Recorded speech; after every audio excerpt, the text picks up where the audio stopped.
नमस्कार। मैं हूं संजीव श्रीवास्तव। आप देख रहे हैं 4 PM न्यूज नाइट पर।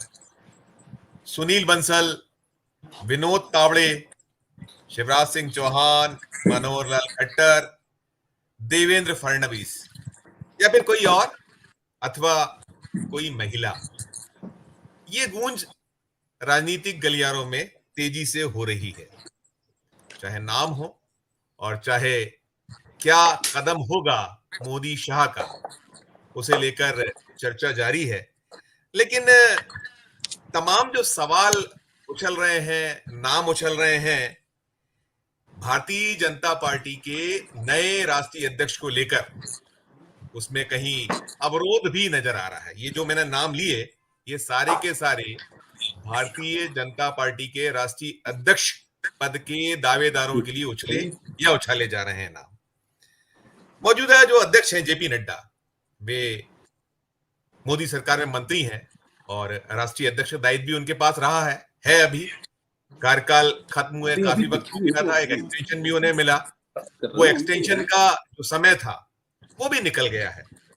लेकिन जो दुनिया की सबसे बड़ी पार्टी है भारतीय जनता पार्टी, विश्व की सबसे बड़ी पार्टी, अपने नए खेवनहार को चुन नहीं पा रही है। ताबड़तोड़ बैठकें हो रही हैं, बार बार जुटते हैं नेतागण, लेकिन किसी नतीजे पर पहुंचते नजर नहीं आ रहे हैं। और यही वजह है कि तमाम जो प्रश्न हैं वो उठ रहे हैं या किए जा रहे हैं। और जो लोकसभा चुनाव 2024 था, उसमें जो 240 सीटों पर भारतीय जनता पार्टी आकर रुक गई है, उसके बाद निश्चित तौर पर मोदी और शाह का जो मलम्मा था, या जो उनका अपना वीटो किया करते थे, ऐसा लगने लगा है कि कहीं ना कहीं अब पेचबंदी जमकर होने लगी है या हो रही है। और शायद यही वजह मानी जा रही है कि विलंब निरंतर हो रहा है। कहीं ना कहीं जो राष्ट्रीय स्वयंसेवक संघ, वो भी बैठकों में रहा है, शामिल रहा है। उसके जो प्रमुख नेतागण हैं, खेमानहार हैं, वो भी रहे हैं और फैसला निकलकर नहीं आ पाया है।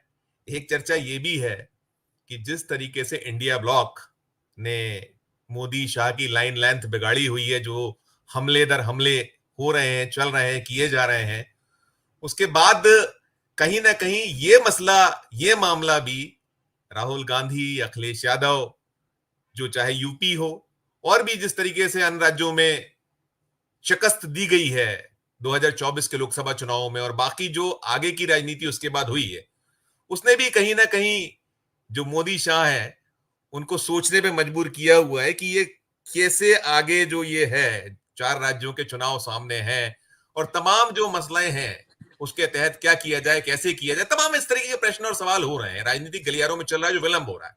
तो आज हम इसी विषय पर चर्चा करेंगे और जो सवाल उठ रहे हैं या और भी प्रश्न किए जा रहे हैं, पर हल उन पर चर्चा करने के लिए, कुछ एक तलाशने के लिए कि आखिर उधेड़-बुन चल क्या रही है, हमारे साथ जुड़ गए हैं खास मेहमान। सीनियर जर्नलिस्ट अरुण दीक्षित साहब हैं हमारे साथ।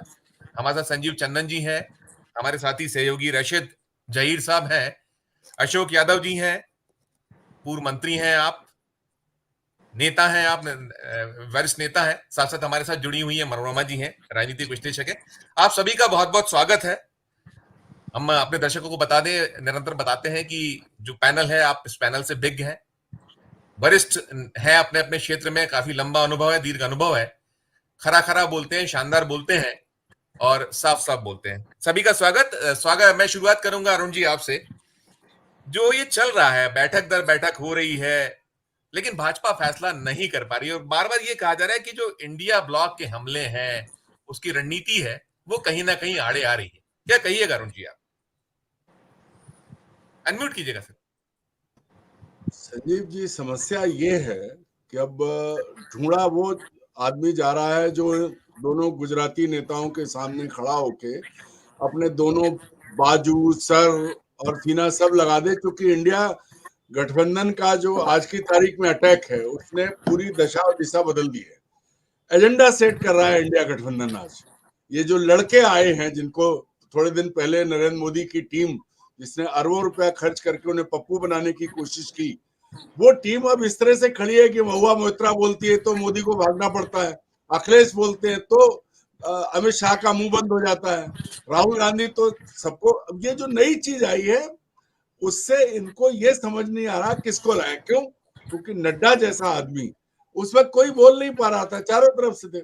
और नड्डा जी की भी जो प्रकृति है, जो उनका नेचर है और जो उनकी हैसियत है, वो हम लोग, आप और हम तो बहुत अच्छे से जानते हैं, बहुत पुराने हैं वो। मुश्किल आज ये है कि नरेंद्र मोदी ऐसा आदमी नहीं चुन पा रहे हैं जो उनका बचाव कर सके। अब बीजेपी अध्यक्ष की कुर्सी पर उस आदमी को बैठाना चाहते हैं लोग जो राहुल गांधी, अखिलेश यादव या पूरे गठबंधन को के लिए के खिलाफ लड़ सके और इन तक आंच ना आए।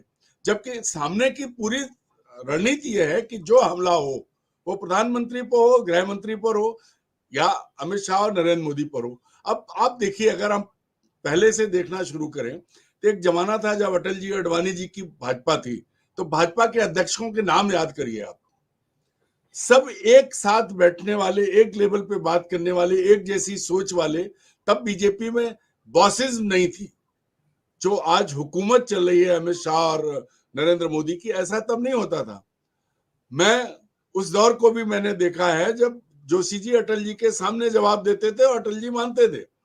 कई बार ऐसा हुआ है कि ऐसी स्थितियां बनी हैं।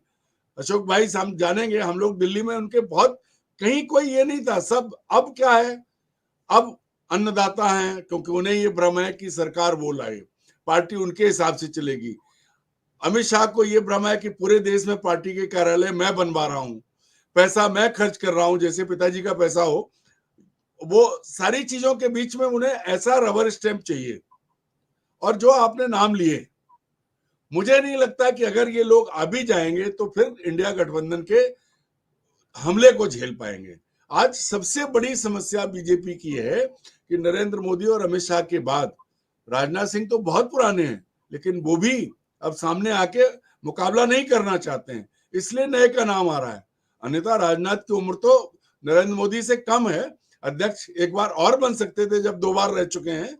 लेकिन ये भी है कि अगर वो अध्यक्ष बने तो फिर गुजरात एंड कंपनी का क्या होगा, क्योंकि इनके सामने वो झुक तो बहुत गए हैं, मुंह बंद है उनका। बहुत अच्छा बोलते थे जिस जमाने में उत्तर प्रदेश के मुख्यमंत्री थे, हम लोगों ने उन्हें नवार टाइम्स में दिल्ली में देखा है सब तरफ से, तब के राजनाथ और आज के राजनाथ। और ये अशोक भाई जानेंगे तो उनके साथ भी रहे हैं सरकार में। मूल बात अब यह है कि ऐसा आदमी चाहिए जो भीतर भी मार खा ले और बाहर भी मार खा ले। तो अब बीजेपी में कहां मिलेगा, क्योंकि कोई भी निकाला जाएगा। देखिए जो नाम आए, शिवराज सिंह चौहान बहुत उस्ताद हैं, बहुत बढ़िया हैं, विनम्रता वो आराम से रख के लेके चलते हैं। लेकिन जब बात आएगी, उनको किसने नीचा दिखाया है? भाई एक और नारा जो था पहले, इन दो नेताओं ने बीजेपी के भीतर किसी का सम्मान नहीं रहने दिया है। आप और हम देखें तो कोई भी नेता हो, ऐसा नहीं बचा है बीजेपी का बड़ा नेता जिसे इंसल्ट नहीं किया गया है। और 2012 की अशोक जी को याद होगी, जब गडकरी का दूसरा टर्म होने वाला था तो किसने षड्यंत्र किया था यूपीए सरकार से मिलकर कि पूर्ति की जांच हुई, और जब तक वो नागपुर से दिल्ली आए तब तक खेल खत्म हो गया, राजनाथ सिंह दोबारा अध्यक्ष बन गए। तो बीजेपी दरअसल पूरी तरह से कांग्रेस हो चुकी है, पर अब उन्हें एक ऐसा मुखौटा चाहिए जो दोनों तरफ से जो शॉक ऑब्जर्वर का काम करे। इंडिया गठबंधन का हमला हो तो झेल ले और इधर से लात पड़े तो झेल ले। इनकी आदत खराब है, ये चलने नहीं देना चाहते। अगर कोई अपनी बुद्धि से बात करेगा वो राष्ट्रीय अध्यक्ष नहीं रह पाएगा जब तक नरेंद्र मोदी और अमित शाह है। अब ऐसे फ्रेम में आने के बाद जब इस दायरे में खोज होगी तो अब हम और आप देखें, हो सकता है कि कोई नया निकल आए। जैसे राज्यों में खट्टर, साय, मोहन यादव, भजन शर्मा, ऐसे व्यक्ति की तलाश हो रही है जिसके मुंह में थोड़ी जबान है और जिसका दिमाग काम कर रहा है। उसको ये अभी कम से कम तत्काल सामने नहीं आने देंगे। उसके लिए तो फिर नड्डा जी बढ़िया है, मंत्री भी बन गए, लगातार एक्सटेंशन उनको क्यों दिए, पहले भी चुनाव हो सकता था। अब असल समस्या नरेंद्र मोदी और अमित शाह के सामने ये है कि वो अपने प्रति विश्वास वाला, अपने प्रति स्वामी भक्त वाला आदमी ढूंढ रहे हैं। और बीजेपी में स्वामी भक्त, चूंकि बीजेपी कांग्रेस हो गई है, पूरा डीएनए कांग्रेस का हो गया। आप उत्तर प्रदेश, मध्य प्रदेश कहीं देख लीजिए। अभी अपने राज्य में तो कल मध्य प्रदेश में प्रभार बटे हैं मंत्रियों के, तो पहला ऐसा राज्य है जिसमें मुख्यमंत्री होने के साथ साथ एक जिले का भी प्रभारी बन गया है। बहुत मजाक की स्थिति है। तो तो इस नई भाजपा में हमको ऐसा लगता है कि जो सबसे बड़ा डफर होगा वो अध्यक्ष बनेगा, उसकी तलाश जारी है। बिल्कुल बिल्कुल, जो सबसे बड़ा डफर होगा वो बनेगा। लेकिन मुझे ये लग रहा है, मैं ऐसा समझ के दिखता है जिस तरीके चल रहा है, कि कहीं ना कहीं अब आरएसएस एक अलग मुद्रा में है। जो शिवराज सिंह चौहान का यदि नाम आता है, जो आपने कहा अरुण जी, मैं उसी को जोड़ूंगा कि वो कभी पसंद नहीं करेंगे मोदी शाह जिस तरीके से लज्जित किया गया था। तो कहीं ना कहीं थोड़ा सा उसमें उनको जो रबर स्टैम्प चाहिए उसमें दिखा। अशोक जी कैसे देखिएगा ये पूरे का पूरा जो मसला मामला चल रहा है, इसमें क्या मजबूरियां क्या नजर आती हैं? हम इसके बिटवीन द लाइंस देखें या हम पर्दे के पीछे से जो चीजें निकलती हैं वो क्या दिखलाई पड़ती हैं? आप अशोक जी अनम्यूट कीजिएगा सर, अनम्यूट कीजिएगा, अनम्यूट कर लीजिएगा, अनम्यूट कर लीजिएगा, अनम्यूट कर लीजिएगा। हमारे सारे को पैनलिस्ट को नमस्कार, और संजीव जी आपको भी। और देखिए, दो बातें हैं। अरुण भाई ने बहुत तफसील से बात कह दी है, और ये अपने जमाने के बड़े जर्नलिस्ट रहे हैं, और फिक्र नज़र तो आज भी वैसी रखते हैं। मैं राशिद भाई से कुछ बात कर रहा था जुबान की, तो हम लोगों की तहजीब वही रही है, गंगा जमुनी तहजीब से हम लोग निकल के आते हैं। मैं अपनी बात वहां से शुरू करता हूं कि जुल्म पर जब शबाब आएगा, जुल्म पर जब शबाब आएगा, देखना इनकलाब आएगा। उसकी जिद तो है टूट जाने दे, कल कोई नया ख्वाब आएगा। इन अंधेरों को कौन समझाए, इन अंधेरों को कौन समझाए, सुबह फिर आफताब आएगा। फसल कांटों की आएगी पहले, फिर खुशबुओं का बड़ा सैलाब आएगा। बहुत बढ़िया। इसकी जड़ में जो हो रहा है वो नंबर का खेल भी है। ये 240 बहुत तंग कर रहे हैं, बिल्कुल। और मैंडेट तय कर रहा है इंडिया गठबंधन। अरुण भाई ने भी कहा, जब आपकी स्ट्रेंथ कम होती है, पार्लियामेंट तो नंबर से चलती है ना, जब आपके पास नंबर नहीं है तो फिर अब तो बराबर की टक्कर है, बल्कि एजेंडा इंडिया गठबंधन तय कर रहा है। कहां बहस की जाएगी? अब हिंडनबर्ग देखिए, आपने छेड़ दिया ना, पूरी दुनिया में कोहराम मच गया। एन इत्तफाकन इंटरनेशनल सिचुएशन भी इस वक्त खराब है। आप अपने पड़ोसी मुल्कों को, अफगानिस्तान से लेके बांग्लादेश, पाकिस्तान, सब लोग देखिए, सब लोगों को तीसरी शक्तियां कंट्रोल कर रही हैं। तो बाहर का भी माहौल खराब है, अंदर का भी माहौल खराब है, पार्लियामेंट की स्थिति खराब है, कहीं जा नहीं पा रहे हैं। तो वो एक शेक्सपियर ने कहा था, एक टू बी और not to be was the question before the audience. क्या करें, क्या न करें। और फिर ये भी एक सितम है कि हर वक्त दुश्मने जाना की निगहबानी में रहना है, हर वक्त दुश्मने जाना की निगहबानी में रहना है, जहां घड़ियाल रहते हैं उसी पानी में रहना है। अब वो दिन गए पहले वाले, जब खलील खां फाख्ते उड़ाते थे। अब तो अपोजिशन इतना स्ट्रांग है, उनका नंबर पूरा इंडिया गठबंधन तय कर रहा है एजेंडा। मैं कह रहा हूं, ये इससे बढ़िया सिचुएशन डेमोक्रेसी की नहीं हो सकती। इंटरनेशनल इसलिए फैसला लेने में उनको चारों तरफ से सोचना पड़ रहा है। ये कोई आसान फैसला नहीं है। वो जो दो टॉप की लीडरशिप है, उन्होंने 20 साल गुजरात से लेकर हिंदुस्तान तक जैसे सरकारें चलाई हैं, एब्सोल्यूट मेजॉरिटी की, उन्होंने सामने कोई दुश्मन नहीं देखा। खड़े होकर बोल रहे हैं तो उन्हें कोई टोकने वाला नहीं देखा। और अब ये हाल है, महुआ मोइत्रा बोलती है तो उनको कोई फेस नहीं कर पाता। ऊपर के लोगों के नाम नहीं ले रहा हूं मैं, या टीएमसी के एमपीज बोलते हैं, उन्हें आप वॉइस, अभी जया बहादुरी का देख लीजिए आप, राज्यसभा में क्या हुआ। उन्होंने बोला तो धनखड़ साहब को चुप कर दिया, और जो स्टेटमेंट दिया, that was qualifying statement. That was a statement जो एक कलीग अपने लिए कह सकता है। बोले वैसे तो हम और आप कलीग हैं, आप उस चेयर पे बैठे हैं, लेकिन आपका जो जो जो जो इंप्रेशन था, मैं फनकार रही हूं, मैंने समझ लिया क्या। तो आप ये सोचिए, फौरन से ये माहौल बन गया कि भाई नो कॉन्फिडेंस मोशन ले आइए। आप क्या ये पहले कोई इसको छोटी चीज समझते थे? ये पूरा माहौल बन रहा है कि इंडिया गठबंधन जो सरकार है उससे ताकतवर हो रहा है। ये ऐसा कभी नहीं हुआ। मैं कहता हूं, हिंदुस्तान के लिए, डेमोक्रेसी के लिए ये बहुत मुफीद सिचुएशन है, और इसी सिचुएशन में तरक्की करेगा मुल्क, इसी सिचुएशन में ताकतवर बनेगा। आपको 10 साल के बाद अपोजिशन को आप सुन रहे हैं, फ्रंट पेज पे अखबार में अब मिल रहा है, प्रेस दोबारा से एक्टिव हो गई है। लेकिन ये दौर ऐसा दौर है जिसमें इतना आसान नहीं है। अब उनको तो चाहिए 20 साल से जो करते आए वो चाहिए। आप, मैं कहना नहीं चाहता हूं नड्डा जी क्या फैसला करते होंगे अपने आप से। एक प्रेसिडेंट ऑफ इंडिया पार्टी का बहुत बड़ी बड़ी पोजीशन होती है उसकी, लेकिन फैसला करने की ताकत थोड़ी थी उनके पास। वो तो सब नंबर 1 नंबर 2 से पूछते थे, और अब उनको ऐसा चाहिए कोई कि जो बिल्कुल मुखालफत न करे, वो नहीं मिल पा रहा है। असल किस्सा ये है, और ये बाई इलेक्शंस खड़े हैं। इधर 10 इलेक्शन यूपी में है, 4 राज्यों में इलेक्शन है।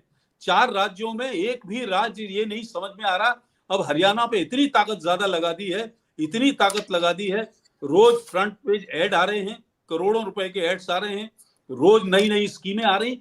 ये क्या है ये? और उन्हीं विधानसभाओं में जहां इलेक्शंस होने, 10 इलेक्शन बाई इलेक्शन यूपी में होने हैं। अब यूपी तय करता है, हिंदुस्तान में यूपी की प्राइम मिनिस्टरशिप 6-8 लोगों की रही है, यूपी तय करता है जहां से प्राइम मिनिस्टर आते हैं। तो हर चीज कमजोर है। और जम्मू कश्मीर में आप देख रहे हो बॉर्डर पे क्या हाल है, वहां भी हम लोग फैसला नहीं कर पा रहे। वहां हमारे कितने लोग शहीद हो गए। तो कहां लड़ें, कहां लड़ें? सारे फ्रंट एक साथ खुल गए, क्योंकि इस वक्त आपने सब जोर जबरदस्ती करके किसी का बात नहीं सुनी। 1 मैन लीडरशिप थी, 1 मैन बोर्ड था। तो इसलिए अब ये पॉलिटिकल फैसला है, किसको अध्यक्ष चुनना है। वो जो अपनी बात सुने, अपनी बात सुनने वाला अब वो नहीं रहा। अब लोग सवाल जवाब करने लगे। बीजेपी लोग कहीं कहीं छोड़ने लगे हैं। अभी ये आज तक आप पार्टी की जमानत होके आई, उससे भी माहौल बदलेगा। केजरीवाल की भी सुप्रीम कोर्ट में हियरिंग। तो total atmosphere for the opposition democratically ये क्लियर हो रहा है, और वो आसमान क्लियर हो रहा है। इसलिए सब चीजें देखनी है। दिक्कत भरा मौसम है, दिक्कत भरा वक्त है। इस वक्त मेरे ख्याल से यही मुनासिब है, और ये बड़ी बात है। ये डेमोक्रेसी की जीत है। आज को बांग्लादेश कह रहा है, वहां का उनका मिनिस्टर कह रहा है कि मैं शर्मिंदा हूं, मैं मादरत चाहता हूं, मैं हिंदुओं की हिफाजत नहीं कर पाया। ये प्रेशर उनके वहां है, जबकि उनकी लीडरशिप बदल गई है। तो ऐसा नहीं है आप हिंदू मुसलमान करके अब कहीं जिंदा रह पाओगे। लंदन में अलग बात हो रही है, इजराइल और उनके बीच में अलग बात। इंटरनेशनली भी सिचुएशन मुफीद नहीं है, फेवरेबल नहीं है। इसलिए ये सब परेशानियां हैं, मेरा कहना है। बिल्कुल बिल्कुल, इसलिए परेशानी है कि हर मोर्चे पे आप गिरे। संजीव सर, जो मैं बात कर रहा था कि आप जो चाहते तो वो यही होंगे कि रबर स्टैम्प मिले, लेकिन कहीं ना कहीं जो बार बार बैठकों में नहीं फैसला हो पा रहा है या बात नहीं बन पा रही है, उसके पीछे बहुत सारे वीटो भी कहीं ना कहीं नजर आते हैं। और जो वास्तव में जो सेकंड लाइन है, या जो पहले इनके ऊपर रहे हैं, मोदी शाह की बीजेपी है, जो ओरिजिनल बीजेपी थी, उनको भी कहीं ना कहीं ठीक लग रहा हो कि अब कम से कम ऐसे फैसले ना हो कि आप रबर स्टैम्प दे दीजिए और जो चाहते हैं हमारा होता रहे। तो परेशानी कहीं वही है, वही सबब है कि विलंब हो रहा है। संजीव देखिए सर, संजीव सर, इनका मोदी शाह का संघ के साथ पुराना सांप सीढ़ी का खेल रहा है, और वो चल रहे थे 97-98 तक तो ठीक था। 99 पे जब गए हैं तो एकदम से नीचे गिर गए। 99 पे सांप का ये रहता है। तो वो 10 साल हो गए, 12 साल 3 पे लाके खड़ा कर देता है वापस। हाँ, नीचे कर देता है। तो अब नीचे वाली अवस्था में है। और देखिए, गुजरात में इनका संघ के साथ टकराव हुआ था, और संघ को एक तरह से नाद करके रख देना या कमजोर कर देना, ये काम इन्होंने किया था। 2015 में जब ये आए थे तो मोहन भागवत जी को Z+ सुरक्षा दे दी गई थी। तब हम लोग सब चौंके थे। हम लोगों को लगता था, स्टोरी की थी हमने, हालांकि स्टोरी का लाइन कुछ अलग था, BBC के लिए की थी। लाइन था कि उस समय बाबा साहब अम्बेडकर के नाम से एक स्कूल था, उस स्कूल में इनके जो सुरक्षा कर्मी थे उनको ठहरा दिया गया था, स्कूल बंद हो गया था। नागपुर में काफी आक्रोश था। बाद में उस आक्रोश के कारण फिर वहां से हटाया गया। महाल एरिया, जहां इनका RSS का दफ्तर है, ऑफिस है, जहां झंडा ये नहीं फहराते रहे बहुत दिनों तक। तो वहां जब ये आए तो हम लोगों को लगा कि ये लगता है कि इनको घेर लिया गया है, ये कहाँ मूव करेंगे, कौन लोग आएगा, कौन लोग जाएगा, इन पर सिक्योरिटी बैठा दी गई। तो ये अनुमान ऐसे हवा में नहीं था। हम जैसे बहुत सारे लोग, पूरे देश में इसकी चर्चा थी कि ये गिर गए सिक्योरिटी, और नागपुर में तो ये बात थी कि सरसंघचालक को क्या जरूरत पड़ गई इस सिक्योरिटी की। उसके बाद देखा कि अमित शाह ने एक ड्राइव चलाया, मिस कॉल ड्राइव, हालांकि बीजेपी बिट का और बाद के दिनों में थोड़ा बीजेपी के ज्यादा करीब गए हम सबके मित्र संतोष ने उस स्टोरी की पोल खोल दी थी इंडिया टुडे में, अब उनके उसके मिस कॉल वाले उसके। लेकिन उसके साथ इन्होंने दावा कर दिया था जो आज बोला गया इंटरव्यू में कि संघ की हमें जरूरत नहीं है, उसी वक्त इन्होंने दावा करना शुरू कर दिया था कि हम भारत के नंबर 1 पार्टी, दुनिया के नंबर 1 पार्टी होने जा रहे हैं और हम अपने कैडर विकसित कर। तो ये सब तनाव का जोन था, आज ये कमजोर हो गए। तो अब जो मुख्य टसल है, चौतरफा घिरे हैं, विपक्ष के द्वारा घिरे हैं, इंटरनेशनल स्तर पे घिरे हैं, ये सारी चीजें अशोक सर ने तफसील से बताया, अरुण सर ने स्थितियां बताई। आज टसल का मुख्य बिंदु है कि आरएसएस कतई नहीं चाहेगा कि इस बार कोई रबर स्टैंप बने, और ये कतई नहीं चाहेंगे कि कोई पैरेलल सत्ता खड़ी हो जाए। एकदम कल्याण सिंह और अटल बिहारी वाजपेयी वाला सिचुएशन है, या उस दौर में और गोविंदाचार्य वाला सिचुएशन है। जीत हार किसकी होगी वो देखना है, जब एक चेहरा आ जाएगा सामने तो और बात स्पष्ट हो जाएगी। अब इसमें ये भी होता है कि प्रधानमंत्री का जब तक ये है तब तक इनका चेहरा भी सेव करना है, ये इनके दबाव भी, आरएसएस का भी दबाव, इस बीच में एक रास्ता, ये सब कुछ दांव पेच जो है वो अंदर का चल रहा है। और ऐसे में जब आपका शरीर कमजोर हो जाए, इम्यून सिस्टम कमजोर हो जाए, तो कई बीमारियां घर कर लेती हैं, बाहरी भीतरी, मन, मस्तिष्क, तो वो सब जो है भारतीय जनता पार्टी उससे जूझ रही है। आज देखिए अभी अब बात चल रही है महाराष्ट्र में ये चुनाव लड़ने जा रहे हैं, जहां गढ़ है, उपचुनावों के अलावा साथ साथ शायद उपचुनाव हो जाए या पहले हो जाए और वो बाद में होगा। वहां अजित पवार फिर से वापसी के लिए सोच रहे हैं, फिर से चाचा के प्रति और थोड़ा सॉफ्ट हो रहे हैं, थोड़ी माफी मांग रहे हैं, थोड़ा ये कह रहे हैं कि भाई हमने गलती कर दी ताई के खिलाफ, अपने पत्नी को लड़ा करके। ताई और बहनी, वो भाभी को वहाँ बहनी कहते हैं, तो ताई और बहनी का संघर्ष था वहां, तो वो माफी के तौर पे आ रहे हैं। तो ये सब सारे संकेतक चूंकि नरेंद्र मोदी और उनके खिलाफ है, तो ये मुफीद समय है इनके लिए भी, आरएसएस के लिए भी, कि अपना स्ट्रांग होल्ड करें। नहीं करे अब चुके तो फिर चूक जाएंगे, मुश्किल हो जाएगी। एक बार फिर यदि इन्होंने अपने हिसाब से बना लिया, तो मुझे लगता है ये बैठकों का जो दौर बार बार चल रहा है उसकी वजह यही है। संजीव सर। बिल्कुल सर, बिल्कुल ठीक कह रहे हैं कि आरएसएस शायद ये सोचकर चल रहा है कि इस बार चूके तो फिर चूक जाएंगे। रशीद भाई, आप तो महाराष्ट्र में काफी वक्त तक रहे हैं, आपने लंबा वहां आपका जीवन पत्रकारिता का बिताया है, काफी पत्रकारिता वहां की है। देवेंद्र फडणवीस का भी नाम एक निकल कर आया, हालांकि मोदी तो ये कहते रहे हैं कि जिसका नाम चले उछले मीडिया में उसका चयन नहीं होता, लेकिन इस बार कैसे है? अब ये भी एक बड़ा विडंबना है कि वो देवेंद्र फडणवीस जो महाराष्ट्र में 2024 में जिनको लेकर सारा का सारा रार हुआ, तकरार हुई और वो नहीं कुछ कर पाए, तो तमाम जो नाम है, तमाम जो स्थिति है, आपकी क्या प्रतिक्रिया होगी राशिद भाई?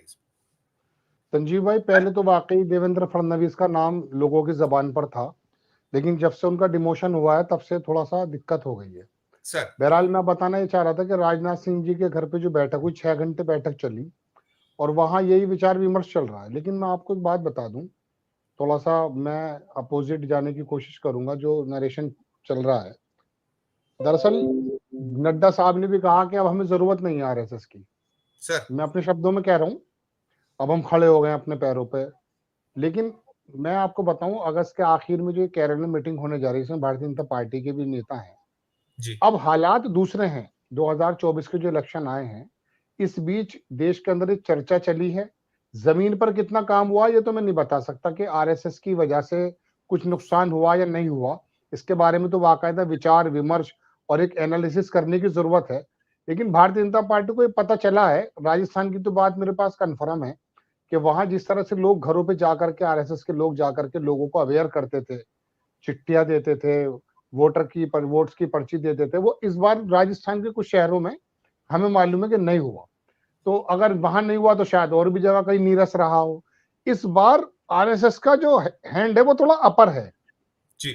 ऐसा नहीं है कि जिस तरह से निरंकुश मोदी जी किसी का भी नाम दे देते हो जाता होगा ऐसा अब भी। लेकिन इस बार वो इनको मालूम ये पड़ चुका कि आरएसएस ने भी कहीं ना कहीं वो सक्रिय भूमिका नहीं निभाई, या निभाई तो उनका काम नहीं बना।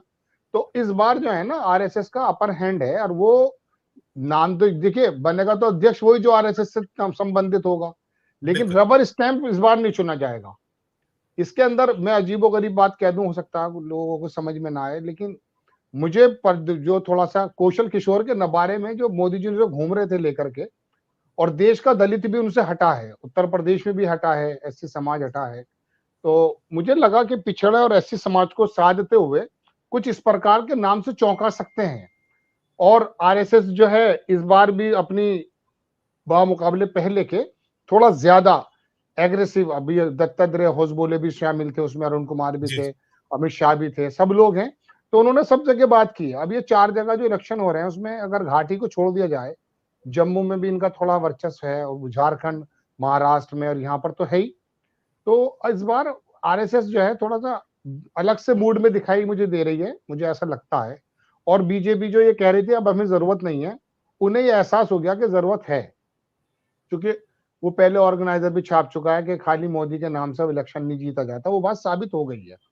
अब वो चाहे वो अंधेरों में तुक्का लगाओ संजीव भाई, लेकिन आरएसएस का नाम थोड़ा सा बनिस्बत पहले के मुकाबले थोड़ा ज्यादा सीरियसली ले रहे हैं भारतीय जनता पार्टी के आलाकमान के नेता। तो इस बार जो आदमी चुना जाएगा उसमें थोड़ी सी ज्यादा दखल अंदाजी आरएसएस की होगी। लेकिन हाँ, वो जो पहले हुआ करता था कि मोदी जी की पर्ची निकाल के नाम दे देंगे, 100% ऐसा नहीं होने वाला।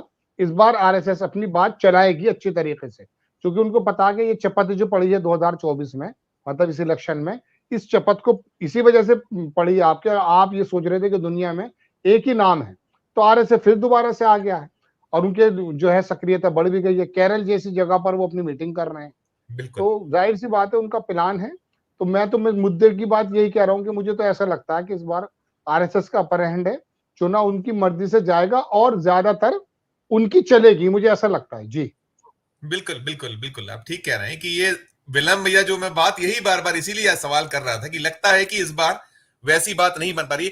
मनोरमा जी, ये जो बात राशिद भाई ने की, इसी को हम आगे बढ़ाते हुए सवाल करेंगे कि पर्ची वाला तो नहीं होगा, कम से कम ये बात तो निकल के दिख रही है, आ रही है सामने, और बहुत सारी चीजें साधना है। आपके सामने जो विपक्ष खड़ा है, वो विपक्ष बहुत इतने तरकश में उसके तीर हैं कि उनके लिए बहुत कुछ सोचना पड़ेगा, हर एंगल पर होगा। तो जैसा जो नाम अभी पहले भी लिया था, शायद अरुण जी बोल रहे थे कि वो राजस्थान के चीफ मिनिस्टर का जैसे नाम आया, या ऐसे और भी नाम आए, क्या कहिएगा आप?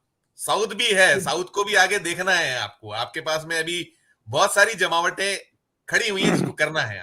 आपकी प्रतिक्रिया मनोरमा जी। मैं राशिद जी की बात से सहमत हूँ, खास तौर पे ये कि इंडिया गठबंधन जो है वो ठीक है, इस बार मजबूत स्थिति में है, कांग्रेस भी मजबूत स्थिति में है, लेकिन वो भाजपा के जो इंटरनल चुनाव और इन सब को लेकर के इस पोजीशन में भी नहीं है कि भाजपा उनसे इस कदर प्रभावित हो। हाँ, वो उनका इंटरनल है और वो एक रणनीति होगी, जैसे ये रणनीति हो सकती है कि जो 4 विधानसभा चुनाव आने वाले हैं, महाराष्ट्र को टारगेट करना है तो देवेंद्र फडणवीस को आगे बढ़ाए कि नहीं, उनको लेकर चले। मनोहर लाल खट्टर है इधर, और हरियाणा में बुरी तरह से फोगाट का मामला तो ऐसा है कि देखिए खाप ने उनके लिए देश रत्न की, भारत रत्न की मांग की है, और जो भी ये सारा अपमान हुआ, ये सारी चीजें जो है उसके लिए भी वो चाह रहे हैं कि मतलब एक भाजपा की तरफ से या सरकार की तरफ से कुछ स्टेटमेंट आए और इसको वो किया जाए। तो कहने का मतलब है कि फोगाट का मसला जो है वो हरियाणा राज्य के अस्मिता के साथ जाकर जुड़ रहा है। तो कोई पॉलिटिकल पार्टी जो है उस पर बहुत वो मतलब कि उसको कुछ ना कुछ प्लीज, जैसे हमने देखा कि अभी कह रहे हैं कि इन 2 राज्यों में तमाम तरह की जो है योजनाएं चला रहे हैं, जिससे कि मतलब कि जो लुभाने वाली योजनाएं होती हैं, अभी तमाम तरह की योजनाएं शुरू करेंगे, फ्रीबीज के लिए, फ्रीबीज फ्री के बीज लिए। वाली, तो हरियाणा में भी, महाराष्ट्र में भी। तो मुझे जो ये पूरा मसला दिख रहा है वो इस तरह से दिख रहा है कि मतलब इंडिया ब्लॉक जो है उसका अपना वो है और वो एक मजबूत स्थिति में है, लेकिन अभी भी इतना कमजोर विपक्ष रहा पिछले मोदी के 2 कार्यकाल के दौरान में, और इस तरह से स्ट्रैटेजिकली भी मोदी सरकार ने उनको लगातार जो है कमजोर करने की कोशिश की। तो अब जाकर वो उभर कर आए हैं, तो अब वो अपना जो है वो क्लेम करने की कोशिश कर रहे हैं। उसमें अब इसी जो है हिंडनबर्ग वाला मसला है, हम जिस मजबूती से चाह रहे थे कि विपक्ष इसको उठा करके आए, हम उतनी मजबूती अभी नहीं दिख रही है जितना हमला होना चाहिए था विपक्ष की तरफ से। तो ये सब भी है। तो ये जो इधर अध्यक्ष पद का चुनाव है, इनकी अपनी रणनीति, इनका अपना कल है और एक इनका अपना सैचुरेशन पॉइंट है।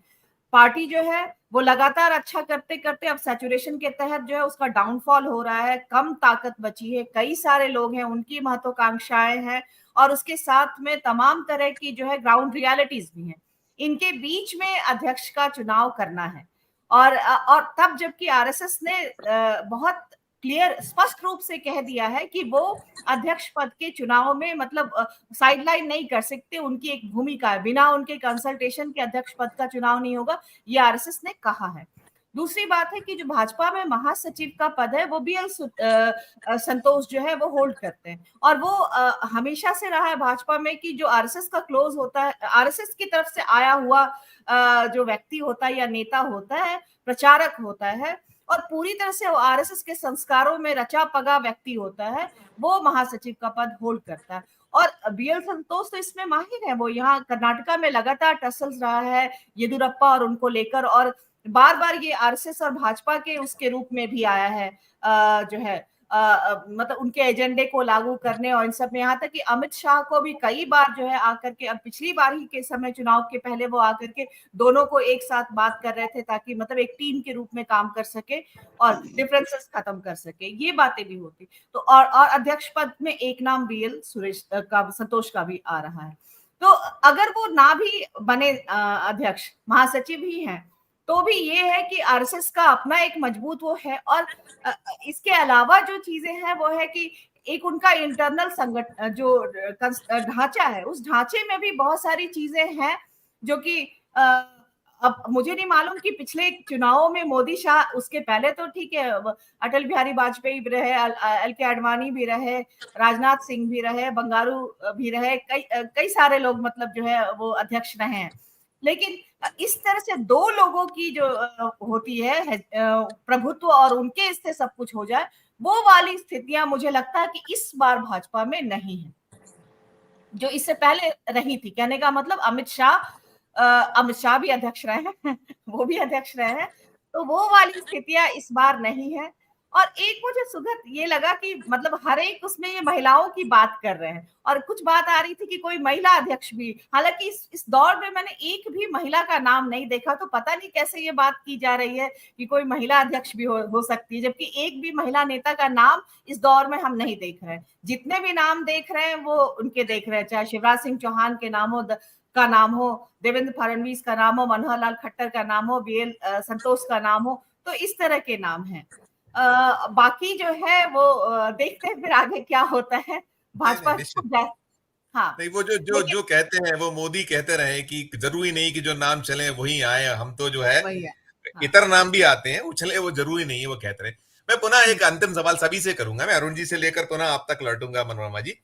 इसमें ये निकल कर आता है अरुण सर कि एजेंडा जो हम बात कर रहे हैं, सेट तो एजेंडा विपक्ष कर रहा है, राहुल गांधी या अखिलेश यादव या पूरे का पूरा इंडिया ब्लॉक ने एक कंप्लीटली ये छोड़ दिया है कि अब उन्हीं के अनुसार आपको आगे बढ़ना है, वो कुछ आप देखते हैं इसमें। दूसरा जो महिला वाली बात कही मनोरमा जी ने की, वो कौन से नाम ऐसे संभव है, हालांकि वो है वो जो अगर आपको स्टैम्प बैठालना है तो किसी को भी बैठाल दो आप, फिर तो वो हमारे यहाँ जो भेरूलाल पाटीदार जी की बिटिया है वो भी अध्यक्ष हो सकती है अगर आपको वैसा कुछ बैठालना है, यदि उनकी होती है चलती है। क्या आप ओवरऑल इस पे क्या कहेंगे, क्या देखते हैं कि एजेंडा जो है राहुल, अखिलेश या जो इंडिया ब्लॉक है उसके कारण तकलीफें ज्यादा है? देखिए, एक बात मान लीजिए, चाहे कुछ भी हो जाए, नरेंद्र मोदी जब तक प्रधानमंत्री की कुर्सी पर हैं, वो तब तक ऐसा कोई आदमी नहीं आने देंगे जो उनके सामने सीधी नजर करके भी बात कर ले, संग सर केवल खड़ा हो जाए। अब याद करो, आप संजय जोशी का नाम याद है आपको? संजय जोशी ना तो अभी मरे हैं, ना उनकी क्षमता कम हुई है, आज भी वो भी राष्ट्रीय महासचिव, संगठन महामंत्री बीजेपी के रहे हैं, जो कुर्सी बीएल संतोष के पास है। और जब जिन्ना की मजार पर आडवाणी गए थे, उनसे इस्तीफा मांगने संजय जोशी गए थे। उन संजय जोशी को नरेंद्र मोदी ने कहां पहुंचाया? आप याद करिए, हम और आप भोपाल में थे, वो फर्जी सीडी जो आज तक साबित नहीं हुई है, भोपाल से गई थी। तब कौन मुख्यमंत्री था? शिवराज सिंह चौहान। किसने जांच कराई थी? आपने भी देखा और हमने देखा। तो दरअसल क्या है कि नरेंद्र मोदी की जो एक आदत है, बर्बाद हो जाए, खत्म हो जाए, लेकिन अपनी नाक नीची नहीं होने देंगे। याद करिए ना, संजय जोशी का दोस्त क्या है? अशोक भाई बहुत अच्छे से जानते हैं। अभी जब आप और हम चर्चा कर रहे थे, एक मित्र का संदेश, शायद वो देख रहे होंगे, उन्होंने कहा कि हमको एक ऐसा अध्यक्ष चाहिए जैसे अपना टॉमी होता है कि जब हम रस्सी लेके चलते हैं, सामने से आधा आदमी उसके ऊपर दौड़ता है, एकदम भौंकता है, पूरी ताकत लगा देता है, ऐसा लगता है कि हम गिर पड़ेंगे। और जैसे ही वो पीछे मुड़ता है तो पूंछ हिलाता है और पांव छूने लगता है। तो मोदी जी के पास ऐसे आदमी की तलाश है जो सामने विपक्ष को देखे तो टॉमी बन जाए, और जब इधर पांव मुंह आ जाए उसका तो पांव छुए। दूसरी चीज यह है कि ऐसा संघ के पास भी कोई चेहरा नहीं है, क्योंकि ये तो किसी को भी, भाई अपने यहाँ मध्य प्रदेश में सुना, हम तो यूपी में, हमारे यहाँ भैरू ज्यादा नहीं होते थे, यहाँ एक गांव के बाहर गए तो एक अच्छा चबूतरा बना था। बोले क्या हुआ? बोले इस जमीन को लोग कचरा वो कर रहे थे तो हमने बैठा दिया भैरू, इसका नाम कचरा भैरू है, तो जो कुछ करना करो। तो अभी मोदी एक चाहते हैं कचरा भैरू, लेकिन उन्हें ऐसा भी चाहिए जब ये लड़के खड़े हों, अखिलेश, राहुल, अभिजीत और ये सब खड़े हों, जब बात करें तो उनकी तरफ देख के। अब ये जरूर है कि जैसे अनुराग ठाकुर पहुंच गए उस जाति को लेकर के, जिस जाति पर सबसे बड़ी समस्या आज खड़ी हुई है, जिस जाति को लेकर नीतीश कुमार बात कर रहे हैं, जिस जाति को लेकर राहुल गांधी बात कर रहे हैं, वही जाति आ गई। तो ऐसा भी इतना अक्लमंद भी उन्हें नहीं चाहिए जो बोले और वो बूमरैंग कर जाए। तीसरी बात जो जहीर ने कही, मैं उससे इत्तेफाक नहीं रखता हूं। अब ये बामन बनियों की पार्टी थी, नरेंद्र मोदी खुद को तेली बता के अपनी जात बता चुके, अपना क्लास बता चुके हैं।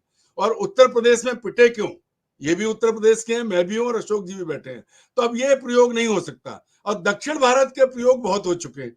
दक्षिण से जना कृष्ण मूर्ति आए, उसके बाद वेंकैया नायडू आए, उसके बाद वो जो जिन घूस लेते पकड़े गए थे, तो सारे प्रयोग हो चुके हैं। इस वक्त बीजेपी ना तो कोई प्रयोग करने की स्थिति में है, न जातीय गणित चलेगा। इस वक्त वो आदमी उनको चाहिए जो ठीक से बात कर सके, और मोदी जी को वो आदमी चाहिए कि बात तो करे लेकिन इधर पूछ हिलाए। अब इसमें संघ जीतेगा कि मोदी जी जीतेंगे, ये तो आने वाले समय में पता लगेगा। लेकिन आप ये समझिए कि नरेंद्र मोदी वो शख्स हैं जिनके आगे तब का केंद्रीय नेतृत्व, याद करिए भाजपा कार्य समिति की बैठक में मोदी तब तक नहीं गए थे कि जब तक उन्होंने संजय जोशी को निकलवा नहीं दिया था। उन्होंने साफ मना कर दिया था। अब चूंकि गुजरात के मुख्यमंत्री थे, गुजरात में दंगे हो चुके थे, वो स्वयंभू नेता जिसका लाभ उन्हें मिला, प्रधानमंत्री की कुर्सी तक पहुंचे, तो ऐसे में नरेंद्र मोदी संघ की मान लेंगे, इसकी उम्मीद बहुत कम है। जहां तक बीएल संतोष की बात है, अब इस जंक्शन में, क्योंकि अभी चुनाव जो हैं 4 राज्यों के हैं, उनमें एक में आदिवासी है, हरियाणा में जाटों का मुद्दा है, महाराष्ट्र में मिक्स है, वहां दलित भी हैं और मराठे भी हैं, और बाला साहब ठाकरे के समर्थक वो अलग है, वो भी हैं। तो मुकाबला इनको करना है। अब ये एक ऐसा आदमी ढूंढ रहे हैं, दरअसल इस वक्त ये तलाश रहे हैं एक आलू जो सब काम कर ले, नेता के तौर पर एक आलू जिसके भजिए भी बना लो, जिसके सैंडविच भी बना लो, जिससे फसल भी उगा लो, कुछ भी कर लो। मध्य प्रदेश से अच्छा आलू नहीं होगा, भले ही फर्रुखाबादी आलू कहलाता हो, लेकिन मध्य प्रदेश वाला आलू ज्यादा बेहतर है। फर्रुखाबाद का आलू पूरी दुनिया में जाता है, अशोक भाई जानते हैं। वहां का मशहूर है, लेकिन अभी मध्य प्रदेश का आलू ज्यादा मुफीद बैठेगा यहाँ, ऐसा लगता है। और एक बात और आपको कहें कि जब बात आई थी शिवराज सिंह चौहान की, शिवराज सिंह चौहान के साथ नरेंद्र मोदी ने जितने प्रयोग किए हैं, अगर बदला लेने का मौका मिला तो मैं आज कहता हूं कि शिवराज सिंह चौहान जितने विनम्र हैं, उतनी ही क्रूरता से वो नरेंद्र मोदी से बदला लेंगे। मध्य प्रदेश में उन्हें अपने सारे समकालीनों को देखिए, 30 साल पहले संजीव आपको याद होगा जितने साथ वाले थे, आज कहाँ है आज की स्थिति। तो जैसे, और उन्होंने फिर इतने सालों में मोदी से भी सीख लिया है। अब ऊपर कोई नहीं है पॉलिटिकल, उसमें देखें आप, इलेक्टोरल पॉलिटिक्स में आप देखें, शिवराज सिंह चौहान मोदी से सीनियर है, कायदे से तो उनका हक बनता है कि उन्हें अध्यक्ष बनाया जाता। वो ओबीसी हैं, वो विनम्र हैं, वो सबके प्रणाम, पांव छूना सब कुछ उन्हें आता है। विपक्ष का मुकाबला भी कर सकते हैं, क्योंकि 2-2 घंटे का भाषण अगर मोदी जी दे सकते हैं तो मेरा दावा है कि शिवराज सिंह 3 घंटे का दे सकते हैं। सही है। उनसे हर दिशा में आगे हैं। बस वो जो जिसको कहते हैं ना, उस शब्द को लेकर के मैं उसके लिए माफी नहीं मांगूंगा कि कमीनापन होता है ना, वो मोदी का मुकाबला कोई नहीं कर सकता। इसलिए जो है अब उनको अपने लेवल से ढूंढना है, असली चीज वो है। और अब सबसे बड़ी समस्या संघ के सामने भी है कि ऐसा, एक बात समझ लीजिए, अगर कोई उन्होंने अपना आदमी दे दिया, वो संजय जोशी नहीं बनेगा, इसकी क्या गारंटी है। तो अब बहुत कायदे से खोजबीन होगी और चलेगी आखिर में नरेंद्र मोदी की। जब तक ये 240 के आंकड़े वाली सरकार चलानी है, तब तक नरेंद्र मोदी की हर बात मानी जाएगी। अन्यथा आज आप एक लाइन में मैं कह के अपनी बात खत्म करूंगा, आप मालदीव को देखिए, इतना सा देश है अंगूठे के नीचे आ जाए।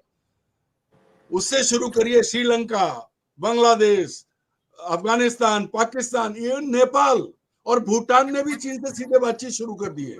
ये आपकी विदेश नीति है। और आप कहाँ विश्वगुरु बने थे? आपके दोस्त पुतिन, एक यूक्रेन जो है ना, वो कितने किलोमीटर घुसा है इसका भी देख लो। और ट्रंप साहब, उन्होंने कान के बगल से गोली निकली, उन्हें भी समझ में आ गया है। अब उनके सामने कमला हैरिस है। तो दुनिया भर में जो आपने गैंग बनाया, वो गैंग तकलीफ में है, देश में आप खुद तकलीफ में हो। और वो संघ जिसे आपने थोड़े दिन पहले ही नीचा दिखाया था, उसको मौका मिलना है। पर फिर भी यह है कि इनकी आखिरी इस दम तक ये कोशिश होगी कि अपनी पसंद का आदमी लाएं। वो कौन होगा ये अभी हम लोग नहीं कह सकते। बिल्कुल बिल्कुल। अशोक सर क्या कहिएगा जो अरुण सर कह रहे हैं, हालात यही है, इससे इतर कुछ माना जाए? क्योंकि जो राशिद भाई कह रहे नहीं, वो अरुण भाई ने इतनी तफसील बता दी है, लुब्बे लुबाब यही है मसला। लेकिन क्या हुआ है, साउथ इंडिया का तब बनता है जब नॉर्थ इंडिया फल फूल रही होती है। अब यूपी हार गए, 37-40 सीटें, 45 सीटें अपोजिशन पर चली जाएं तो प्राइम मिनिस्टर इत्तफाकन यूपी देती है, 7-8, 1 दर्जन से थोड़ा कम प्राइम मिनिस्टर दे चुकी। अब ये नॉर्दर्न इंडिया का खित्ता नहीं भूलेंगे और इसको नहीं छोड़ेंगे। दूसरी एक अजीब चीज हो रही है, इनका धर्म तो हार गया है चुनाव में, इनकी अयोध्या तो हार गई है, इनका तो पहाड़ में भी वो हार गया है। इनके जो रामचंद्र जी इन्होंने बनाए थे वो बेचारे हार गए हैं, इन्होंने ही बनाए थे ना, वरना पुजारी की जगह आपको क्या जरूरत थी पूजा करने की? आपने तो अयोध्या में ऐसा कर दिया, 700-800 करोड़ रुपया लगा दिया। और तब बसें, डीएम वीएम, अब वो सब बंद हो गया किस्सा। तो आप धर्म हार गए हैं, आपका मिस कैलकुलेशन हो गया है। फिर आप लौटे हैं जाति पर आए हैं मजबूरी में, क्योंकि आप अब ढूंढ रहे हैं ओबीसी, एससी, एसटी। ये एससी का मसला जाति जनगणना का हुआ, 100 एमपी इकट्ठे हो गए, उन्होंने अपना तय कर लिया। तो अब धर्म नहीं आ गए, अब अलग अलग जातियां आ गई हैं। तो धर्म से, जोनी भाई नमस्कार, मयूर भाई बड़े दिन में आए हैं। धर्म जो है बहुत पीछे चला गया है, जातियां हैं। और जाति तय करने में आप नॉर्दर्न इंडिया की अनदेखी नहीं कर सकते। साउथ में तो आपका कुछ बचा नहीं है, जब यही लुटा जा रहा है नॉर्दर्न इंडिया। और हिंडनबर्ग, वो मनोरमा कह रही थी, हिंडनबर्ग से तो आपको मालूम नहीं है शेयर कहां चला गया। अदानी को 22,000 करोड़ का नुकसान हो गया है 4 घंटे में। ऐसा नहीं है अब जो बोला जाएगा, अब इंडिया ब्लॉक बोल रहा है हिंडनबर्ग, तो उनका जो नुकसान होना था फाइनेंशियली हो गया। आप उठा के देखिए, 56,000 करोड़ का हो चुका था।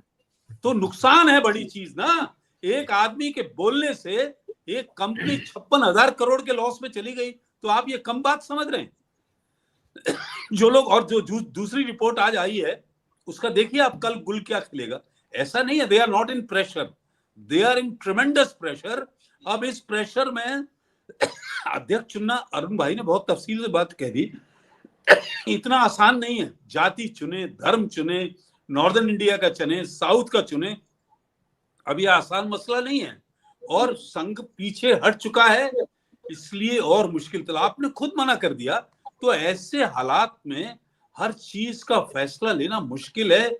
4 इलेक्शन खड़े हैं, 10 बाई इलेक्शन यूपी में खड़े हैं, बहुत सी चीजें तय करनी पड़ेंगी। सो अब बहुत आसान मसला नहीं है, बहुत इजी नहीं है, और अपना यस करने वाला मिलेगा नहीं अब आपको। बिल्कुल बिल्कुल ठीक कह रहे हैं। मैं मयूर भाई का बहुत स्वागत। एक बात अशोक भाई ये भी समझ लीजिए कि जिन राज्यों में छत्तीसगढ़, मध्य प्रदेश, राजस्थान, जिनमें सरकार बन गई है इनकी मर्जी से, वहां भी सब ठीक नहीं है, वहां बिल्कुल ठीक नहीं है, में आवाजें उठ रही हैं। ये भी बड़ी समस्या है। वसुंधरा को आप किनारे कर दिए, आप शिवराज सिंह को आप अपने साथ ले गए, लेकिन लोगों के मुंह बंद नहीं है। ये भी बड़ी बात। बिल्कुल बिल्कुल ठीक है। मैं मयूर भाई का बहुत स्वागत करूंगा। मैं कंक्लूडिंग रिमार्क उन्हीं से लूंगा पूरे इस पे। संजीव सर, हम जो बात कर रहे हैं, आपकी टिप्पणी सर।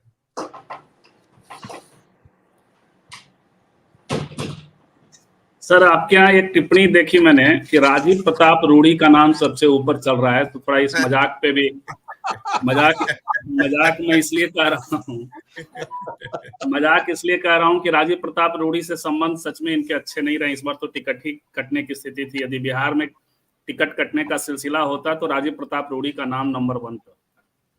दूसरी वजह यह है कि राजीव प्रताप रूढ़ी थोड़े से लिबरल माने जाते हैं और सारे खेमों से अच्छा रिश्ता रखने वाले हैं।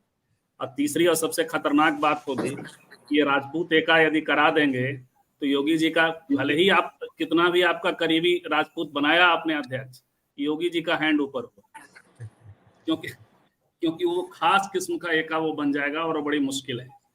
वो तो मतलब मोदी की जगह पे जिस योगी को देखा वो जा रहा जिनको बनाना नहीं होता उनका नाम चला देते हैं। और महिलाओं के मामले में सब जो भी बनेगा वो मुझे कोई ऐसी महिला छवि नहीं दिखाई पड़ रही है सुषमा जी को छोड़ करके। सुषमा जी के बारे में कहा जाता है कि वो पार्लियामेंट्री बोर्ड की मीटिंग से चिल्लाते हुए लगभग निकली थी कि पछताओगे, राजनाथ सिंह जब इन्हें ला रहे थे तो, कि पछताओगे इसको यदि लेकर के आए दिल्ली तो।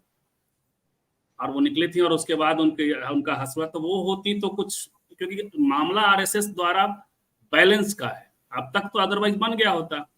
नड्डा साहब का रिप्लेसमेंट को इतनी बड़ी बात नहीं थी यदि रबर स्टैंप लाना था तो, क्योंकि चल रहा दोनों के बीच का टसल है। तो इसलिए ये मुझे लगता है कि अभी इसमें मसला फंसा हुआ है। कोई ऐसा चेहरा दिख नहीं रहा, कम से कम मुझे नहीं दिख रहा किस पे बात बनने वाली है। शिवराज सिंह चौहान पे यदि आ जाते हैं तो समझिए कि आरएसएस का पलड़ा बहुत भारी था। बीजेपी के मतभेदों के भीतर एक बात मैं नोट कर रहा हूं, अभी बात ऐसे ही जब चलती है तो आ जाती है। तो बीजेपी एकमात्र ऐसी पार्टी है जो दुनिया भर के लोगों की चिंता में फंसी रहती है। अपने भी दीनदयाल उपाध्याय के चिंता में रहती है कि कैसे गिर गए, कैसे मर गए। हालांकि इतने दिन से इनकी सरकार है, वो आज तक पता मुगल सराय का नहीं, नाम बदल दिया। लेकिन एक व्यक्ति की हत्या जो कि गृह मंत्री रहता है, मुझे आश्चर्य है कि अपने ही मयूर भाई के राज्य का मामला है, हरेन पंड्या की बात कर रहे हैं, मंत्री मारा गया, बीजेपी का गृह मंत्री मारा गया, कोई नाम लेवा नहीं है।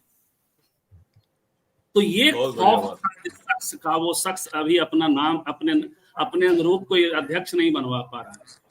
संजय जोशी की तो बात अलग है। मैं आश्चर्य में सच में रहता हूं कि हिरेन पांड्या को लेकर के कोई सवाल आखिर क्यों नहीं होता है कि भाई इसकी हत्या किसने कर दी, ये तो मेरा गृह मंत्री था। पूरे भाजपा को पैरों पे खड़ा होना चाहिए था, उनका नाम लेना चाहिए था, उनके नाम पे सड़क होनी चाहिए थी। मारे गए ना वो, उनके नाम पे सड़क। तो ये है, तो जिसने जब राइवलरी सबको पता है उनके बीच क्या था, क्या चीजें हुई, वो सब बहुत कुछ अभी कहने की जरूरत नहीं है। तो उसमें मुझे ये लगता है कि ये चूंकि कमजोर पड़े हैं, इनको भी बैलेंस बनाना है, आरएसएस को भी बैलेंस बनाना है। तो बात समझ में अभी फिलहाल नहीं आ रही। महिला कोई बनेगी तो समझिए कि आरएसएस झुक गया। बिल्कुल बिल्कुल बिल्कुल। रशीद भाई आपकी टिप्पणी। बस इसमें तो मौके की बात ये है संजीव भाई, अभी हमारे अशोक सर ने बताई कि ये जो इलेक्शन हुए हैं, जो नुकसान हुआ है, इस वजह से थोड़ा सा हवा भरी हुई है आरएसएस में। उनका कहना यह है कि हमारा अगर प्रोत्साहन होता या कोऑपरेशन होता तो ये बात नहीं होती। कहना नहीं, मतलब ओवरऑल ऐसा जताया जा रहा है। तो जातिवाद की तरफ से ही मेरा कहना था, क्योंकि उनको मालूम है कि पिछड़ा और दलित जो इनसे छिटका है वो हिंदुत्व की जो धरी कह सकते हैं धुरी में जो था वो निकल गया है। तो इसके मद्देनजर ये बात हो सकती है। दूसरी बात मैं आपको बताऊं संजय जोशी हो, ये देखिए दौर की बात होती है, वक्त की बात होती है। जो आज टाइम है ना मोदी जी का, भागवत जी कह चुके ईश्वर मत बनो अपने। अभी पिछले दिनों कहा था 4 साल पहले कि आप महाराष्ट्र आते हो, तुम वहां नहीं आते आरएसएस उसमें, नागपुर में नहीं आते, तो मोदी जी ने कह दिया कि मैं तुमसे 2 साल बड़ा हूं, मैं नहीं आऊंगा आपके पास। आज की स्थिति दूसरी है। आज मोहन भागवत चढ़ के बात करते हैं, इनडायरेक्ट वे में कह देते हैं। कई सारे बयान उनके मशहूर हो चुके, लंबी बात क्या करनी है। तो पहले की स्थिति में और आज की स्थिति में बड़ा फर्क है। छोटा छोटा आदमी भी थोड़े दिनों बाद देख लीजिएगा, इन 4 इलेक्शन के बाद मोदी जी पे चढ़ के आने लगेगा। बिल्कुल ऐसे ही राजनीति का मिजाज है। हमें जो भी छोटा मोटा, आप सारे सीनियर हैं हमारे सामने, तो अब देखिए ईमानदारी की बात यह है कि आप लोगों के तजुर्बे के आगे तो मेरी जबाने, मगर आप बिठा लेते हैं तो फिर बोलना ही पड़ता है। तो हमारे सर कह रहे थे, तो बात ये कि हालात बिल्कुल विचारों में कोई दिक्कत नहीं है। हालात संजीव भाई बिल्कुल बदल चुके हैं। इस वक्त जाति समीकरण को भी साधना पड़ेगा, क्योंकि इनके हिंदुत्व के धुरी से बाहर निकल चुके हैं वो लोग। अगर ये दलित भी बना दे तो इसमें कोई बहुत बड़ी अतिशयोक्ति नहीं होगी। मैं सच कह रहा हूँ आपको। राशिद जी, उम्र डिस्क्लोज करना पड़ेगा, सच में कौन कौन सीनियर है? मैं आपके पास आता हूँ, नहीं। मनोरमा जी, आप फिर मैं अंतिम टिप्पणी मयूर भाई से लूंगा, वो सबसे सटायर उन्हीं की होगी। गुजरात से जो पूरी चीजें वो ज्यादा बेहतर तरीके से हम लोगों को, हमारे दर्शकों को बताने की कोशिश करेंगे। रशीद भाई, आप कंप्लीट कीजिए, फिर मैं। बस मेरी यही बात है कि इस बार है ना, बात यही है कि मोहन भागवत के जो तीर निकले कई बार, वो मोदी जी के कद को बताते हैं कि इनका कद वो नहीं है जो बिल्कुल आदम कद था, वो छोटा हो गया है। और इस बार जो है ना, वो जितनी चला करती थी कि पर्ची निकाल के वसुंधरा राजे के हाथ में दे दी, वो पर्ची अपनी निकालने के मामले अब अपनी पर्ची लिए बैठा है मोहन भागवत कि रुक जाओ जरा, अपनी पर्ची पास रखो, हमारे पास भी 4 पर्ची है, बहुत चला ली तुमने 10-12 साल। अब जो है ना, हालात बदल गए, और सूरज जब डूबता है ना, तो फिर मामला दूसरा हो जाता है अपना, जो है ना, फिर मामला दूसरा होता है। बस यही मेरा कहना था। जी सर। बिल्कुल बिल्कुल जी, मनोरमा जी, आप बोलिए, फिर मैं मयूर भाई से टिप्पणी। जी बिल्कुल, मैं महिलाओं की बात पर मतलब पहले उसकी बात करना चाहती हूँ। महिला एक तो मतलब कोई नाम दिख नहीं रहा है, तो मतलब ये सिर्फ एक, मुझे लग रहा है चला रहे हैं। आप देख लीजिए, महिला नेतृत्व को तो गायब ही कर दिया गया है। एक निर्मला सीतारमन इनकी सामने आती, जो वित्त मंत्री हैं, स्मृति ईरानी भी आजकल जो है उसमें चल रही हैं। बाकी हेमा मालिनी से लेकर कंगना रनौत, अब इनका नाम आगे कर दिया जाए तो बात अलग है। लेकिन मैंने ये देखा कि उनकी प्रदेश कार्यकारिणी में जो है वो 40 महिलाएं होती हैं, और 25 महिलाएं, नहीं, राष्ट्रीय कार्यकारिणी जो है उसमें 40 महिलाएं होती हैं, और 22 SC/ST होते हैं, जो कि जिनका की काउंट होता है उनका वोट और निर्धारण करने में। वैसे ही प्रदेश में भी है कि मतलब 26 के करीब महिलाएं होती। तो पता नहीं कभी किसी को इतनी महिला नेता नजर आई है भाजपा में कि नहीं, लेकिन ये जो उनका जो ढांचा है, उस ढांचे में इनकी है, इनका स्थान है। तो इस आधार पे जो है वो क्या होता है। लेकिन दूसरी तरफ जो मुख्य बात है वो ये है कि इस बार जो इनके अध्यक्ष का पद है, और जून में खत्म हो चुका था नड्डा जी का, उसके बाद अब तक अगर इनकी मोनोपोली चलती तो अब तक इतना समय नहीं लगा होता भाजपा को। कहने का मतलब है कई वजह होंगी उसकी।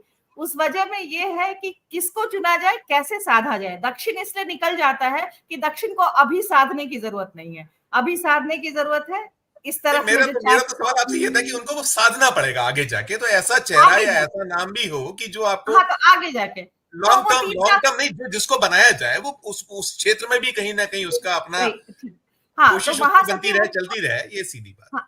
हाँ, तो महासचिव वाला पद जो है वो होल्ड कर ही रहे हैं BL संतोष। तो इस तरफ में, और अभी चुनाव भी जो है वो इस 3 साल के लिए बदल भी 3 साल का होता है पद, तो दूसरा अध्यक्ष आ सकता है तब तक यहाँ की राजनीति के मुताबिक जो है। लेकिन अभी चाहता है कि उत्तर प्रदेश पे फोकस करे, वहां पे ओबीसी और दलित उस तरफ में जो करना ही है मनोरमा जी, वो है ही। हम लोगों ने सामने, ये विषय ही हमारा ये है कि कहीं ना कहीं एजेंडा तो उन्हीं लोगों ने सेट किया, अखिलेश जी ने सेट किया है, और राहुल जी ने, इंडिया ब्लॉक ने सेट कर रखा है कि आपको वो जातीय जो एक वो है उसको भी आपको साधना ही होगा, वरना आप जो अभी आपने खामियाजा 24 में भुगता था, वो शायद 4 राज्यों में भी आपको करना पड़े।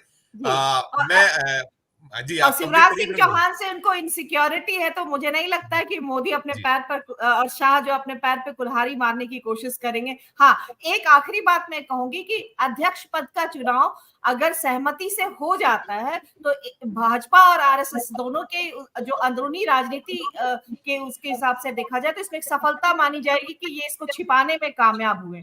अगर ये नहीं होता है और इनकी दरार बाहर आती है, ये जो है बाकियों के लिए कामयाबी होगी, इंडिया ब्लॉक के लिए या जिसके लिए भी, जो इसमें सहमति नहीं बनती और दरार बाहर जो है या डिफरेंसेस जो है वो बाहर दिखता है। बिल्कुल बिल्कुल मयूर साहब, सब पे आपकी टिप्पणी, आपसे बेहतर मोदी जी को कोई भी नहीं जानता।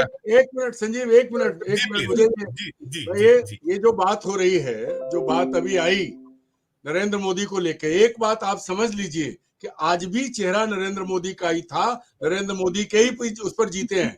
संघ कितनी भी ताकत लगा ले, मयूर भाई जानते हैं कि अगर मोदी नहीं तो वो खेल बिगाड़ के जाएंगे। आज कोई विकल्प नहीं है भाजपा में मोदी का। नहीं, बिल्कुल ये बिल्कुल सबसे बड़ी चीज है। और नरेंद्र मोदी का जो स्वभाव है, गुजरात में कितने नेता थे, सब खत्म। दिल्ली में कितने नेता थे, सब खत्म। और अगर कल को ये कहा गया कि बिल्कुल आपके विरोधी कुछ भी कर ले संघ, उसको वही व्यक्ति चुनना पड़ेगा जिसको मोदी इंडोर्स करेंगे। अन्यथा अगर मोदी ने झोला उठा लिया ना तो बीजेपी और संघ ढूंढे नहीं मिलेंगे देश में, ये समझ लीजिए आप। बिल्कुल बिल्कुल व्यवस्था उन्होंने कर दी है, वो यहाँ तक पहुंचा दिया है उन्होंने कि अगर हम गए तो घर गिरा देंगे, खत्म कर देंगे। ये स्थिति भी आनी है। बिल्कुल बिल्कुल बिल्कुल। क्या कहेंगे मयूर भाई, आपका अपना अनुभव, आपकी अपनी मोदी को जो आप जानते हैं, वो किस, और ये तो है कि कमजोर हुए हैं मोदी, ये ठीक है, लेकिन वो नहीं छोड़ेंगे आखिर तक। आप बार बार कहते हैं कि वो किसी भी हद तक जाते हैं, किसी भी हद तक जा सकते हैं। आपकी टिप्पणी सर सब। सभी को नमस्कार, दर्शकों को नमस्कार। देखिए, मैं थोड़ा सा यहाँ असहमत हूँ। अरुण जी से मेरे वरिष्ठ हैं, पर मैं थोड़ा असहमत हूँ यहाँ पे। वो इसलिए हूँ क्योंकि वो दौर अब वो नहीं रहा है कि वो मोदी के उत्थान का दौर था, जहां वो किसी की नहीं सुनते थे और उनको पता था कि अगर मेरी नहीं सुनी जाएगी तो मैं तहस नहस कर सकता हूँ, मेरे में वो ताकत है। आज अच्छा, दूसरी बात, मोदी साहब में कभी उनकी फितरत में वो है नहीं कि वो झोला उठा के जाएंगे। तो संघ समझता है इस चीज को कि ये बहुत लंबी लंबी फेंकते हैं। संघ पहले से जानता है ये फेंकते बड़ी लंबी है, नीरज या तो अरशद से बहुत लंबी फेंकते हैं, लेकिन कभी उस बारे में उसका अमल कभी करेंगे नहीं। तो वो झोला उठा के जाने वाली जो धमकी है वो संघ पर काम नहीं करने वाली, मेरी समझ और मेरी जानकारी है। और नरेंद्र भाई भी ये जानते हैं कि ये मैं देश की जनता को मूर्ख बनाने के लिए बोल सकता हूँ, संघ को नहीं बोलूंगा। संघ को बोल दिया तो संघ बोलेगा ठीक है भाई निकल लो, हम कुछ कर लेंगे। तो संघ 100 साल पुरानी संस्था है ना, वो आजकल तो खड़ी नहीं हुई है। बीजेपी खड़ी हुई 80 के दशक में, संघ 100 साल से। तो संघ उतना, भले ही बहुत पिछले 15-20 साल में बहुत खोखला करने की कोशिश, सफल कोशिश हुई है नरेंद्र भाई और उनकी विंग के द्वारा, लेकिन फिर भी क्योंकि 100 साल पुरानी संस्था है तो उतनी कमजोर वो संस्था नहीं हो सकती। वो संघ भी जानता है कि उसको डेंट तो लगा है क्षमताओं में, स्ट्रेंथ में, लेकिन वो खत्म नहीं हो सकती। नरेंद्र भाई आए या जाए, नरेंद्र भाई जैसे बहुत सारे लोग आए या जाए, इससे 100 साल पुरानी संस्था खत्म नहीं हो सकती। हाँ, लेकिन नरेंद्र भाई जिस स्थिति में शासन कर रहे हैं, अगर वो लंबा चला तो संघ को आने वाले दिनों में बहुत बड़ी तकलीफ और आपत्ति हो सकती है। जैसे सरदार पटेल ने एक बार बैन कर दिया था, नहीं आने वाली, कभी भी आने वाली सरकार जो इनको बैन कर सकती है, वो मुझे लगता है संघ वो नहीं चाहेगा। पहली बात ये। दूसरी बात कि मैं अभी जो स्थिति देख रहा हूं अध्यक्ष बनने को लेकर, आपको बता दूं गुजरात में भी CR पाटिल की टर्म कब की खत्म हो चुकी है प्रदेश अध्यक्ष के तौर पर। यहां भी उनको कोई नया अध्यक्ष मिल नहीं रहा, तो जैसे वहां भी नहीं मिल रहा। अच्छा, अब संभावनाओं की बात कर लेते हैं। अगर मोदी जी, अब आप जिस बात में सुन रहा था कि थोड़ा टग ऑफ वॉर चल रहा है, रस्सी खींच चल रही है, संघ अपनी मनवाना चाहता है, मोदी साहब अपनी मनवाना चाहते हैं, बात भी सही है। अगर मोदी साहब अपनी बात मनवाना चाहते हैं तो फिर उनको कैसा अध्यक्ष चाहिए होता है? JP नड्डा तो अपने सामने है ही है। उसके बाद अगर वो JP नड्डा नहीं तो फिर उनको चाहिए पुरुषोत्तम रूपाला जैसा कोई, या तो रूपाला, या उनको चाहिए मनसुख मांडविया या उनके जैसा कोई, और उनको चाहिए ऐसा जो, अब ये मेरी सोच है कि चाहिए कोई ना कोई, अभी अगर चाहिए राष्ट्रीय अध्यक्ष के पद पर तो भी उनको चाहिए गुजरात से ही।